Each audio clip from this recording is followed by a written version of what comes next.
ओम श्री साई नाथाय नमः। बाबा की कृपा से अध्याय 35 को प्रारंभ करते हैं।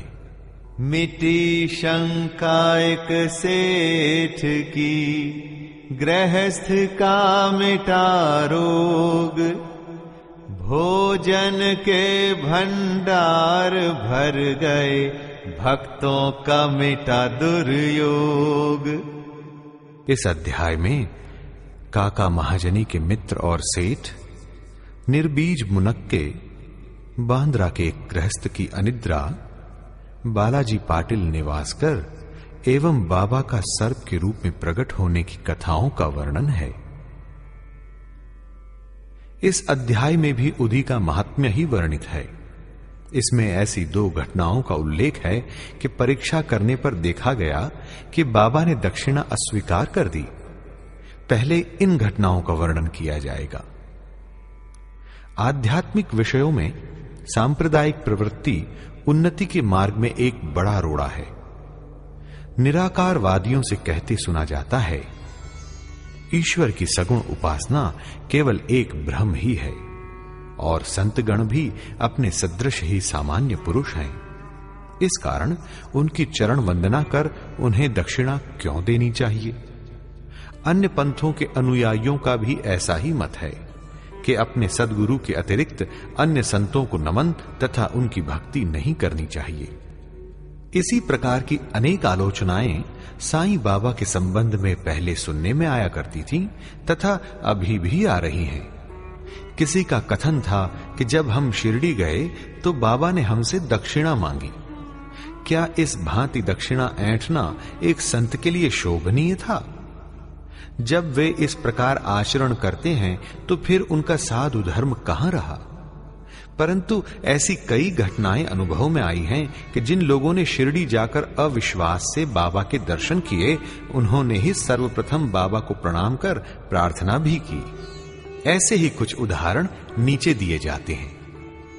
आइए पहला उदाहरण काका महाजनी के मित्र का देखें। काका महाजनी के मित्र निराकारवादी तथा मूर्ति पूजा के सर्वथा विरुद्ध थे। कौतूहलवश वे काका महाजनी के साथ दो शर्तों पर शिरडी चलने को सहमत हो गए। एक, बाबा को नमस्कार नहीं करेंगे और दूसरा, न ही उन्हें कोई दक्षिणा देंगे। जब काका ने स्वीकारात्मक उत्तर दे दिया, तब फिर शनिवार की रात्रि को उन दोनों ने बंबई से प्रस्थान कर दिया और दूसरे दिन ही प्रातःकाल शिरडी पहुंच गए। जैसे ही उन्होंने मस्जिद में पैर रखा, उसी समय बाबा ने उनके मित्र की ओर थोड़ी देर देखकर उनसे कहा, अरे आइए श्रीमान, पधारिए, आपका स्वागत है। इन शब्दों का स्वर कुछ विचित्र सा था और उनका स्वर प्रायः उन मित्र के पिता के बिल्कुल अनुरूप ही था। तब उन्हें अपने कैलाशवासी पिता की स्मृति हो आई और वे आनंद विभोर हो गए। क्या मोहिनी थी उस स्वर में। आश्चर्य युक्त स्वर में उनके मित्र के मुख से निकल पड़ा कि निस्संदेह यह स्वर मेरे पिताजी का ही है। तब वे शीघ्र ही दौड़कर गए और अपनी सब प्रतिज्ञाएं भूलकर उन्होंने बाबा के श्री चरणों पर अपना मस्तक रख दिया। बाबा ने काका से तो दोपहर में तथा विदा लेते समय 2 बार दक्षिणा मांगी, परंतु मित्र से एक शब्द भी न कहा। उनके मित्र ने फुसफुसाते हुए कहा, भाई देखो, बाबा ने तुमसे तो 2 बार दक्षिणा मांगी, परंतु मैं भी तो तुम्हारे साथ हूं, फिर वे मेरी इस प्रकार उपेक्षा क्यों करते हैं? काका ने उत्तर दिया, बेहतर तो यही होगा कि तुम स्वयं ही बाबा से पूछ लो। बाबा ने पूछा, क्या कानाफूसी हो रही है? तब उनके मित्र ने कहा, क्या मैं भी आपको दक्षिणा दूं? बाबा ने कहा, तुम्हारी अनिच्छा देखकर मैंने तुमसे दक्षिणा नहीं मांगी, परंतु यदि तुम्हारी इच्छा ऐसी ही है तो तुम दक्षिणा दे सकते हो। तब उन्होंने 17 रुपए भेंट किए, जितने काका ने दिए थे। तब बाबा ने उन्हें उपदेश दिया, अपने बीच जो तेली की दीवार अर्थात भेदभाव है उसे नष्ट कर दो, जिससे हम परस्पर देखकर अपने मिलन का पथ सुगम बना सकें। बाबा ने उन्हें लौटने की अनुमति देते हुए कहा, तुम्हारी यात्रा सफल रहेगी। यद्यपि आकाश में बादल छाए हुए थे और वायु वेग से चल रही थी, तो भी दोनों सकुशल बंबई पहुंच गए। घर पहुंचकर जब उन्होंने द्वार तथा खिड़कियां खोली तो वहां 2 मृत चमगादड़ पड़े देखे। एक तीसरा उनके सामने ही फुर्र करके खिड़की से उड़ गया। उन्हें विचार आया कि यदि मैंने खिड़की खुली छोड़ी होती तो इन जीवों के प्राण अवश्य बच गए होते, परंतु फिर उन्हें विचार आया कि यह उनके भाग्यानुसार ही हुआ है और बाबा ने तीसरे की प्राण रक्षा के हेतु हमें शीघ्र ही वहां से वापस भेज दिया। आइए अब हम काका महाजनी के सेठ की कथा सुने।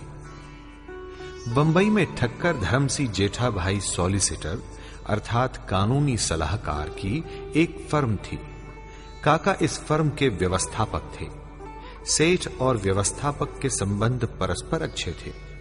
श्रीमान ठक्कर को ज्ञात था कि काका बहुधा शिरडी जाया करते हैं और वहां कुछ दिन ठहरकर बाबा की अनुमति से ही वापस लौटते हैं।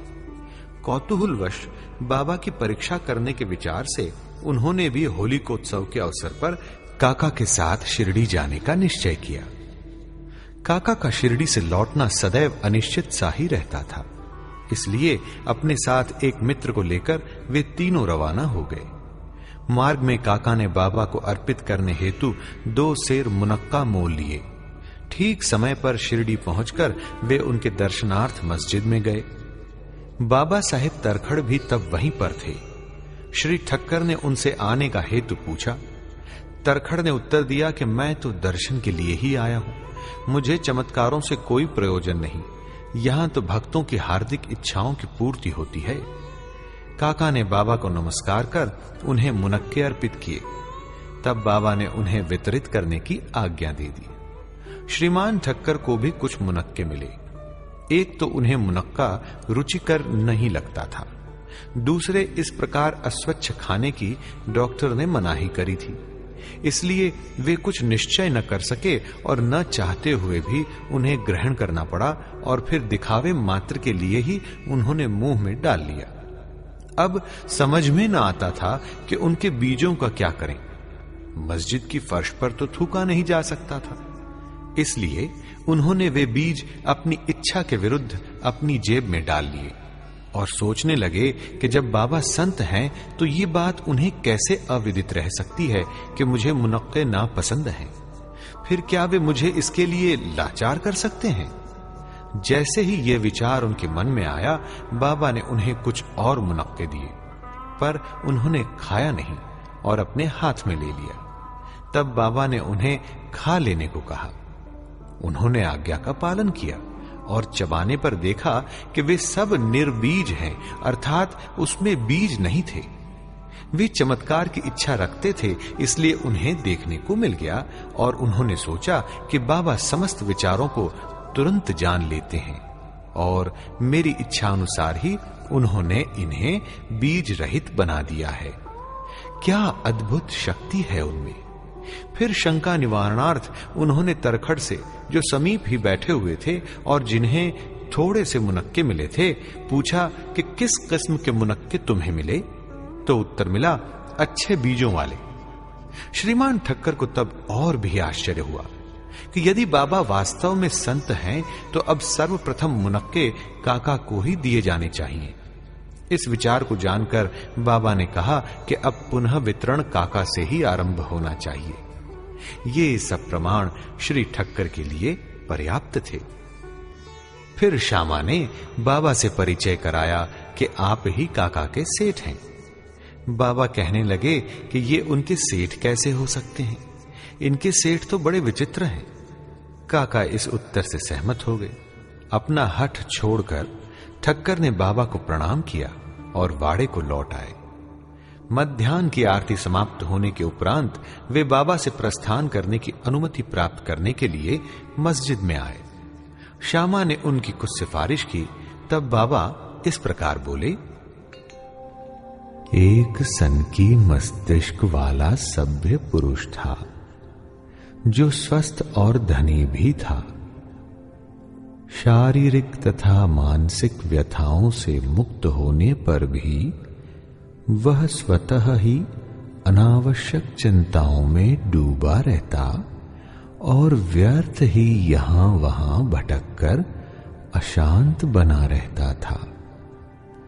कभी वह स्थिर और कभी चिंतित रहता था।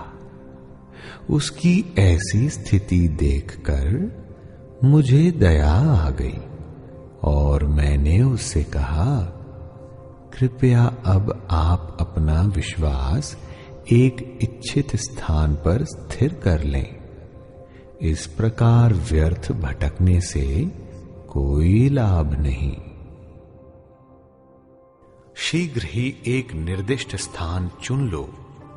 इन शब्दों से ठक्कर की समझ में तुरंत आ गया कि यह सर्वथा मेरी ही कहानी है। उनकी इच्छा थी कि काका भी हमारे साथ ही लौटें।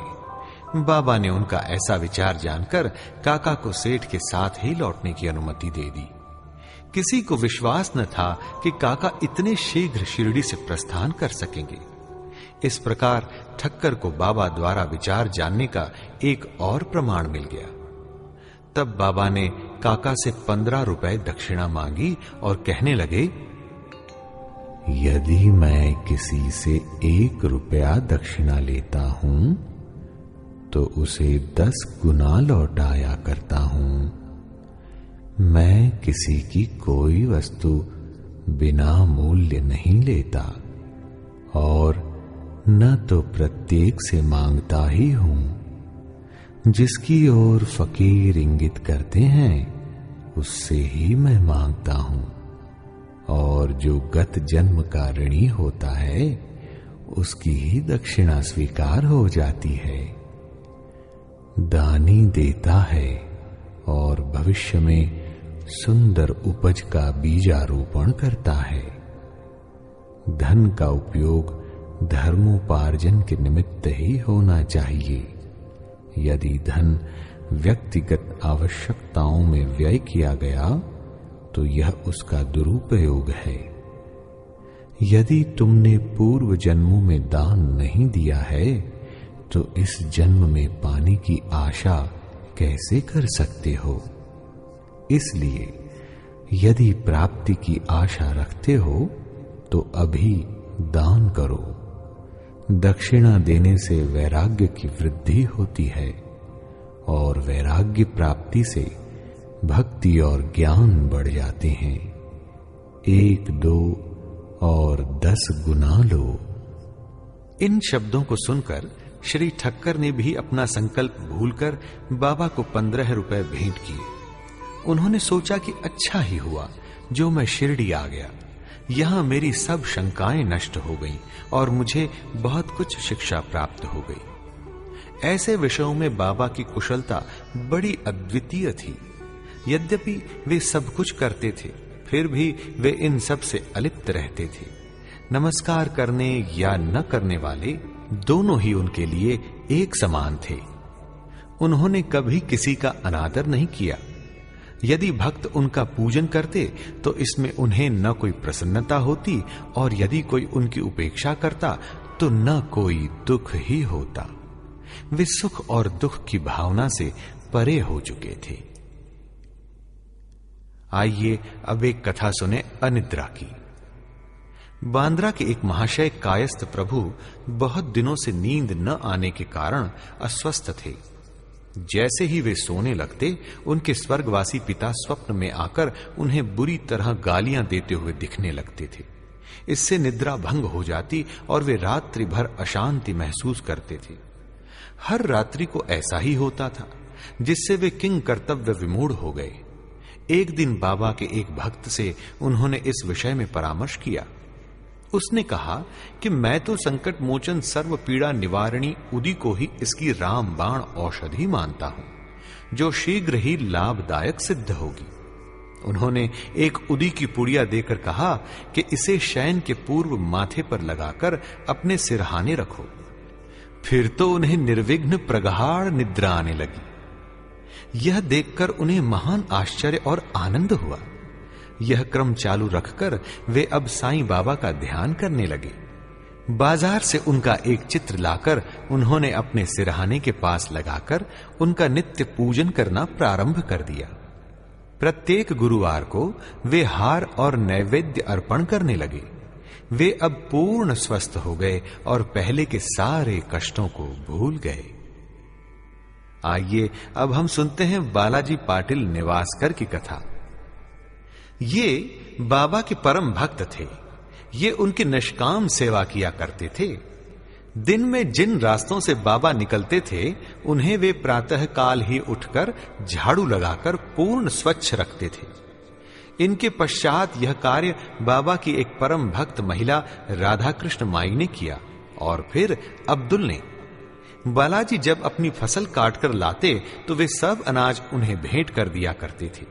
उसमें से जो कुछ बाबा उन्हें लौटा देते उसी से वे अपने कुटुंब का भरण पोषण किया करते थे। यह क्रम अनेक वर्षों तक चला और उनकी मृत्यु के पश्चात भी उनके पुत्र ने इसे जारी रखा। अब देखते हैं उदी की शक्ति और महत्व। एक बार बालाजी के श्राद्ध दिवस की वार्षिकी अर्थात बरसी के अवसर पर कुछ व्यक्ति आमंत्रित किए गए। जितने लोगों के लिए भोजन तैयार किया गया उससे तिगुने लोग भोजन के समय एकत्रित हो गए। यह देख श्रीमती निवासकर किंग कर्तव्य विमूढ़ सी हो गई। उन्होंने सोचा कि यह भोजन सबके लिए पर्याप्त न होगा और कहीं कम पड़ गया तो कुटुंब की भारी अपकीर्ति होगी। तब उनकी सास ने उनसे सांत्वनापूर्ण शब्दों में कहा कि चिंता न करो, ये भोजन सामग्री हमारी नहीं, ये तो श्री साईं बाबा की है। प्रत्येक बर्तन में उदी डालकर उन्हें वस्त्र से ढक दो और बिना वस्त्र हटाए सबको परोस दो, वे ही हमारी लाज बचाएंगे। परामर्श के अनुसार ऐसा ही किया गया। भोजनार्थियों के तृप्ति पूर्वक भोजन करने के पश्चात भी भोजन सामग्री यथेष्ट मात्रा में शेष देखकर उन लोगों को महान आश्चर्य और प्रसन्नता हुई। यथार्थ में देखा जाए तो जैसा जिसका भाव होता है उसके अनुकूल ही अनुभव प्राप्त होता है। ऐसी ही घटना मुझे प्रथम श्रेणी के उप न्यायाधीश तथा बाबा के परम भक्त श्री B.A. चौगुले ने बतलाई। फरवरी सन 1943 में करजत जिला अहमदनगर में पूजा का उत्सव हो रहा था। तभी इस अवसर पर एक बृहत भोज का आयोजन हुआ। भोजन के समय आमंत्रित लोगों से लगभग 5 गुने अधिक भोजन के लिए आए, फिर भी भोजन सामग्री कम न हुई। बाबा की कृपा से सबको भोजन मिला, ये देख सबको आश्चर्य हुआ। आइए अब हम अंतिम कथा इस अध्याय की सुने, साईं बाबा का सर्प के रूप में प्रकट होना। शिरडी के रघु पाटिल एक बार नेवासे के बालाजी पाटिल के पास गए, जहां संध्या को उन्हें ज्ञात हुआ कि एक सांप फुफकारता हुआ गौशाला में घुस गया है। सभी पशु भयभीत होकर भागने लगे। घर के लोग भी घबरा गए, परंतु बालाजी ने सोचा कि श्री साईं ही इस रूप में यहां प्रकट हुए हैं। तब वे एक प्याले में दूध ले आए और निर्भय होकर उस सर्प के सम्मुख रखकर उनको इस प्रकार संबोधित कर कहने लगे, बाबा, आप फुफकार कर शोर क्यों कर रहे हैं? क्या आप मुझे भयभीत करना चाहते हैं? ये दूध का प्याला लीजिए और शांति पूर्वक पी लीजिए। ऐसा कहकर वे बिना किसी भय के उसके समीप ही बैठ गए। अन्य कुटुंबजन तो बहुत घबरा गए और उनकी समझ में न आ रहा था कि अब वे क्या करें। थोड़ी देर में ही सर्प अदृश्य हो गया और किसी को भी पता न चला कि वह कहां गया।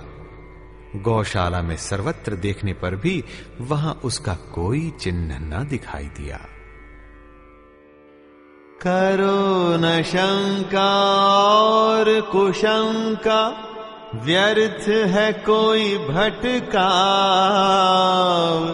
साईं में श्रद्धा रखो, करो साईं से लगाव। श्री सद्गुरु साईनाथार्पणमस्तु। शुभम भवतु। सप्ताह पारायणः पंचम विश्राम।